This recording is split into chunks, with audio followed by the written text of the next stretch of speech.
We did go ahead and we took a couple positions last night coming into today. Took an L last night. I saw right now because the accounts are so low. I'm only risking about half a percentage on each trade. I got stopped out, so I lost half a percentage last night. I took another trade this morning where I made 2.5 R with the loss from last night, 1.5 R. You got to divide that by 2 because I'm risking half a percentage. So I realistically made 0.69 percentage as far as the account balance. I'm going to go ahead and dive into it, break down the trades I took, what happened, and we'll go from there. So the first trade opportunity I took last night, the market closed very bearish on Friday, but the main thing I saw is that we had this exhaustion wick that's very strong on a daily time frame at a daily support level. So realistically, I knew even if we were switched to a sell and flow market movement structure, because the market movement structure ideally can get a pullback at least up to the strong area around that 2880-ish, because that was the previous support that price closed past. So when the market opened last night, so this was the Friday candle, how it looked on the 1 hour. The main thing I saw what happened on Friday is that we had a higher low created. We had a break of this 1 hour resistance right here. And a lot of times when there's a very strong sell and flow, as soon as you get a nice bullish engulfing, especially at a very strong confluence area, price tend to give a nice little pullback in the opposite direction. So as we can see here, all this sell and flow never had a bullish engulfing, never had a bullish engulfing, never had a bullish engulfing, never had a bullish engulfing, never had a bullish engulfing, had a bullish engulfing here, but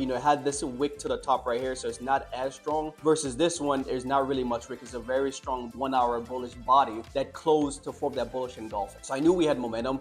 So going into the market, what I was looking for was either price to pull back here immediately or at least test here and give some type of pullback for me to enter the trade. So when the market opened last night, it pushed up very rapidly, a huge bullish flow, which I wasn't going to chase the market at that point. So, I waited for at least a 1 hour pullback to happen. And then when this 1 hour candle closed like this with this bullish variation right here, I entered on the 15-minute time frame when price closed like this. I should have waited a little bit more for at least a stronger close past this resistance. But the fact that we had a push down, higher low to a certain extent being created. The 30-minute time frame had a nice bullish engulfing as well. I took the risk on that trade and my stop loss was at 28.63. Within the next 2 hours, I got stopped. When this candle closed like this with this exhaustion to the bottom, and then we had this bullish engulfing, I knew that this was a better area to get in. I got in right when this bullish engulfing happened because it's at such a strong confluence area. 2858.5 is where my stop loss was. Once I woke up, I saw that price came very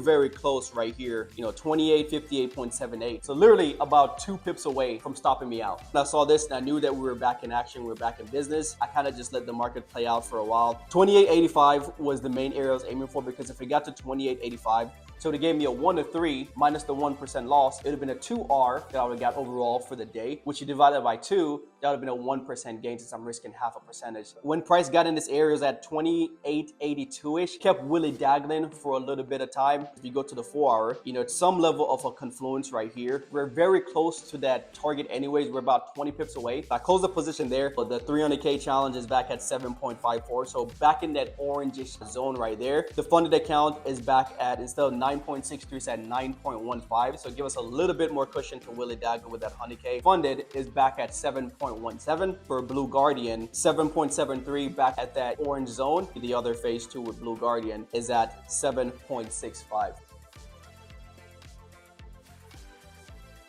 Those are the trades for today, Monday. When I take this account back from being so low to break even and funded, it's going to be exciting. It's a cool thing to do, you know what I mean? So that's the wrap of day 1, and we'll continue to show the progress throughout the week here and throughout the next couple of weeks as we bring this account back in that green zone and back in good standing.